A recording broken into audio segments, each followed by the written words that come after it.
Assalamualaikum, perkenalkan nama saya Irmela Cahaya Fatihah, jurusan Sistem Informasi.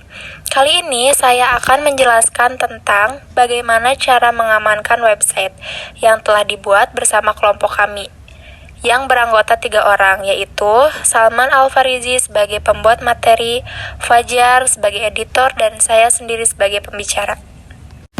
Kita mempunyai 6 poin penting untuk bagaimana cara mengamankan website. Yang pertama, penggunaan protokol HTTPS. Yang kedua, validasi dan sanitasi input pengguna. Yang ketiga, perlindungan terhadap serangan brute force. Yang keempat adalah firewall dan filtering. Yang kelima, perlindungan terhadap serangan XSS, dan yang terakhir pencatatan dan pemantauan keamanan. Pertama yang akan kita bahas adalah penggunaan protokol HTTPS atau Hypertext Transfer Protocol Secure, yaitu untuk melindungi data yang dikirimkan antara pengguna dan server menggunakan sertifikat SSL atau TLS yang valid untuk mengekspresi komunikasi dan mencegah serangan peretas data. Protokol HTTPS adalah versi aman dari protokol HTTP yang digunakan untuk mengirimkan data antara browser pengguna dan server website. HTTPS menggunakan enkripsi untuk melindungi data yang dikirim agar tidak dapat dengan mudah diakses atau dimanipulasi oleh pihak yang tidak berwenang. Adapun alur kerja protokol HTTPS yaitu permintaan awal atau bisa disebut handshake. Ketika seorang pengguna mengakses sebuah situs web yang menggunakan HTTPS, pengguna dan server website melakukan permintaan awal yang disebut handshake. Tujuannya adalah membangun koneksi aman antara browser pengguna dan server website. Yang kedua, permintaan sertifikat. Browser pengguna mengirimkan permintaan ke server website untuk mengirimkan sertifikat SSL atau TLS. Sertifikat ini berisi informasi tentang kunci, enkripsi, dan identitas server. Lalu ada verifikasi sertifikat yang memeriksa sertifikat yang diterima dari server website, mengonfirmasi bahwa sertifikat berasal dari otoritas sertifikat terpercaya dan masih berlaku. Lalu ada pertukaran kunci publik yang dinyatakan valid. Browser pengguna akan menghasilkan kunci enkripsi yang akan digunakan untuk koneksi aman. Kunci ini akan dikirimkan ke server website. Lalu ada enkripsi koneksi. Setelah pertukaran kunci publik, browser pengguna dan server website menggunakan kunci enkripsi untuk mengekspresi data yang dikirimkan. Data yang dikirimkan antara browser pengguna dan server website akan diacak dan tidak dapat dibaca oleh pihak yang tidak berwenang. Lalu ada pertukaran data terenkripsi. Setelah koneksi aman terbentuk, browser pengguna dan server website akan melakukan pertukaran data terenkripsi. Permintaan dan respon antara pengguna dan server akan dikirim dalam format yang terenkripsi, sehingga melindungi data sensitif seperti informasi login atau detail pembayaran. Lalu ada menjaga koneksi aman. Selama sesi, koneksi aman antara browser pengguna dan server website akan tetap terjaga. Jika ada perubahan atau ancaman keamanan, protokol HTTPS memiliki mekanisme untuk mendeteksi dan mengatasi masalah tersebut. Itu adalah beberapa alur kerja dari protokol HTTPS. Dari poin pertama ini adalah manfaat penggunaan HTTPS, yaitu untuk perlindungan data. Penggunaan HTTPS melindungi data yang dikirimkan antara browser pengguna dan server website dari serangan peretasan atau pemantauan oleh pihak yang tidak berwenang. Yang kedua adalah kepercayaan pengguna. Penggunaan HTTPS memberi rasa kepercayaan kepada pengguna bahwa situs web tersebut memprioritaskan keamanan dan privasi mereka. Dan yang terakhir adalah keuntungan SEO, yaitu Mesin pencari seperti Google memberi penilaian lebih tinggi pada situs web yang menggunakan HTTPS sehingga dapat meningkatkan peringkat dan visabilitas di hasil. Poin yang kedua adalah validasi dan sanitisasi input pengguna.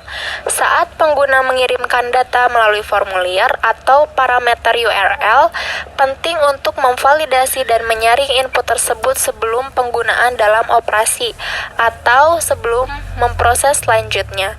Tujuannya adalah mencegah serangan injeksi seperti SQL injection atau cross-site scripting XSS, di mana peretakan mencoba memasukkan kode berbahaya ke dalam input pengguna atau merusak dan mengambil alih sistem. Adapun yang dimaksud dengan cross-site scripting atau XSS, yaitu terjadi peretasan penyisipan kode skrip berbahaya ke dalam halaman web yang kemudian dijalankan oleh browser pengguna. Hal ini memungkinkan peretas untuk mencuri informasi pengguna, menyebarkan malware, atau memanipulasi tampilan halaman web. Metodenya dengan metode sanitasi data, yaitu dengan melibatkan penggunaan teknik untuk membersihkan atau memodifikasi input penggunaan sehingga menjadi aman untuk digunakan, dengan expect karakter khusus dan encoding, lalu dengan wastlisting. Akhir dari poin yang kedua ini adalah implementasi terhadap setiap input, termasuk yang diterima melalui formulir, parameter URL, atau input file, harus melalui proses validasi dan penyaringan yang sesuai. Pastikan bahwa aturan validasi dan penyaringan yang diterapkan sesuai dengan jenis data yang diharapkan dan mengikuti praktik keamanan terbaik dengan memvalidasi dan menyaring input pengguna, serta menggunakan metode sanitasi yang tepat. Anda dapat mencegah serangan injeksi yang berpotensi merusak atau mengambil alih sistem. Hal ini membantu menjaga keamanan aplikasi web dan melindungi data sensitif dari serangan peretas. Poin yang ketiga adalah perlindungan terhadap serangan brute force. Serangan brute force adalah serangan di mana peretas mencoba berulang kali menebak kombinasi kata sandi atau kunci akses untuk mendapatkan akses yang tidak sah ke sistem atau akun pengguna. Serangan ini dapat dilakukan dengan menggunakan program komputer yang secara otomatis mencoba semua kemungkinan kombinasi hingga menemukan yang benar. Adapun mekanisme perlindungannya yaitu pembatasan percobaan login. Menerapkan pembatasan percobaan login adalah salah satu mekanisme yang efektif untuk melindungi sistem dari serangan brute force. Dalam mekanisme ini, setelah beberapa percobaan login gagal, dalam jangka waktu tertentu, sistem akan mengunci akun atau memperlambat laju percobaan login, sehingga peretas sulit untuk menebak kata sandi secara otomatis. Kebijakan kata sandi yang kuat. Menerapkan kebijakan kata sandi yang kuat memastikan bahwa penggunaan memilih kata sandi yang sulit ditebak oleh peretas. Kebijakan ini dapat meminta penggunaan untuk menggunakan kombinasi karakter yang kompleks, termasuk huruf besar, huruf kecil, angka, dan simbol. Hal ini membuat serangan brute force menjadi lebih sulit karena kombinasi yang mungkin lebih banyak dan lebih rumit untuk ditebak. Lalu ada pemeriksaan CAPTCHA. CAPTCHA ini adalah Completely Automatic Public Turing Test to tell computer and human apart. Adalah tes yang dirancang untuk membedakan antara manusia dan program komputer. Penerapan CAPTCHA pada formulir login dapat mempersulit serangan brute force karena peretas harus memecahkan kode CAPTCHA untuk setiap percobaan login. Hal ini membuat serangan menjadi lebih lambat dan lebih sulit dilakukan secara otomatis. Yang terakhir dari poin yang ketiga ini adalah implementasi terhadap sistem dan aplikasi. Mekanisme perlindungan terhadap serangan brute force harus diimplementasikan pada semua sistem dan aplikasi yang memerlukan autentikasi pengguna, seperti panel administrasi, formulir login, atau akses API. Pastikan bahwa mekanisme perlindungan ini diatur dengan bijak dan sesuai dengan kebutuhan sistem, seperti menentukan batas percobaan login yang masuk akal dan menerapkan kebijakan kata sandi yang tidak terlalu ketat atau terlalu longgar. Dengan menerapkan mekanisme perlindungan terhadap serangan brute force, Anda dapat meningkatkan keamanan sistem dan membantu mencegah akses yang tidak sah, melindungi data sensitif dari upaya pencurian atau peretasan. Poin yang keempat adalah firewall dan filtering. Firewall sebagai pertahanan jaringan merupakan perangkat lunak atau perangkat keras yang berfungsi sebagai lapisan pertama pertahanan jaringan. Itu ditempatkan antara jaringan internal, misalnya server, dan jaringan eksternal, misalnya intern, untuk mengontrol lalu lintas data yang masuk dan keluar dari jaringan. Manfaat menggunakan firewall. Anda dapat mengatur kebijakan akses yang mengatur jenis lalu lintas yang diizinkan atau diblokir, serta menerapkan langkah-langkah keamanan tambahan untuk melindungi server dan jaringan Anda, lalu melindungi dari serangan DDoS.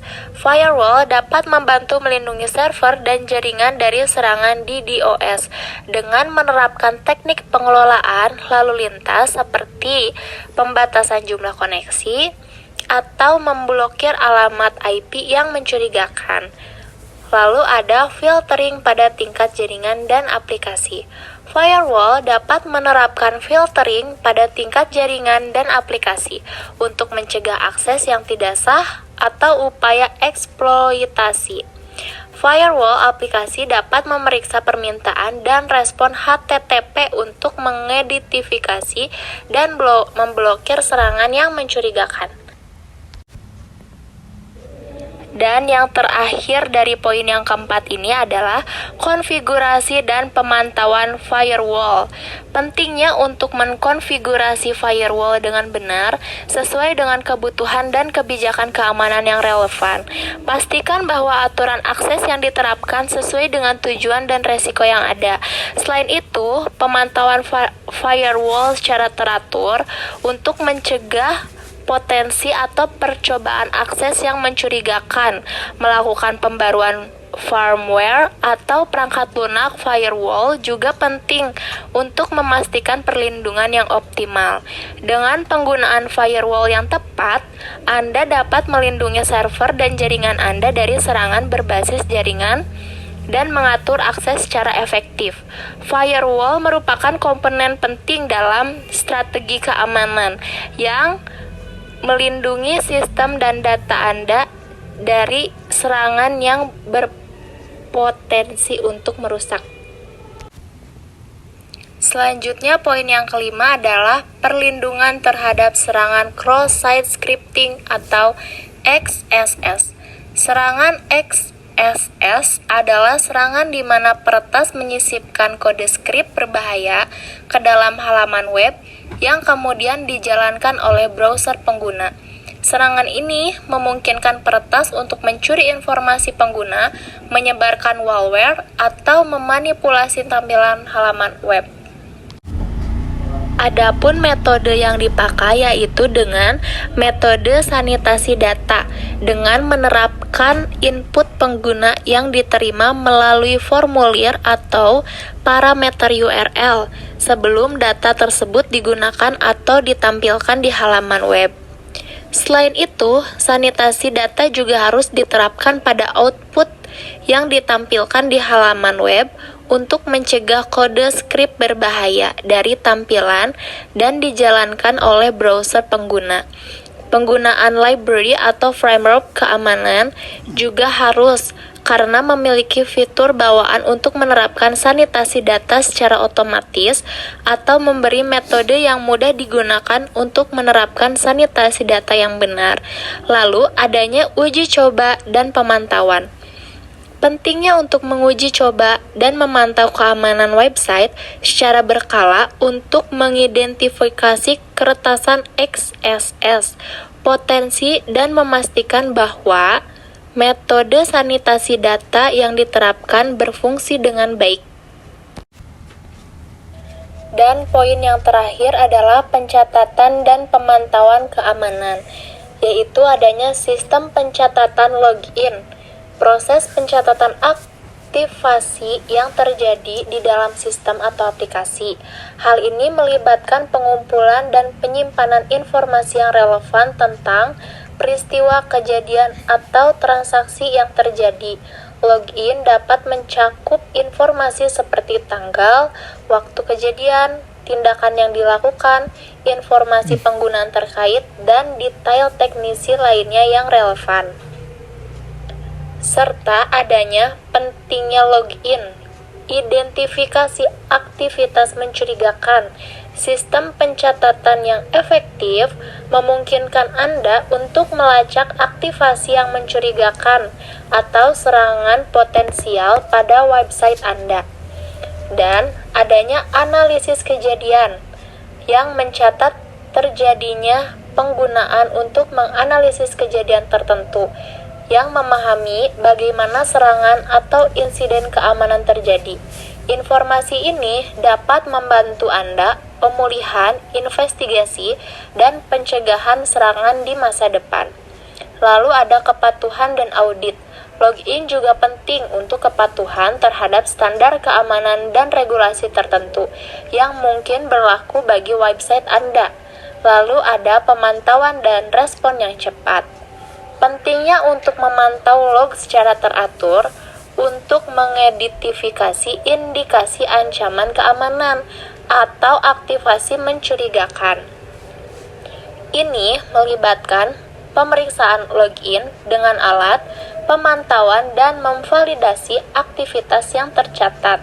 Jika ada indikasi serangan atau aktivitas mencurigakan, penting untuk merespon dengan cepat. Hal ini dapat melibatkan langkah-langkah seperti memblokir akses, menghentikan aktivasi yang mencurigakan, dan mengamankan sistem atau aplikasi yang terkena dampak. Lalu adanya keterbacaan pengelolaan login. Login yang dihasilkan haruslah mudah dibaca dan dimengerti. Hal ini dapat melibatkan pengaturan format log yang sesuai dan mengidentifikasi informasi yang relevan.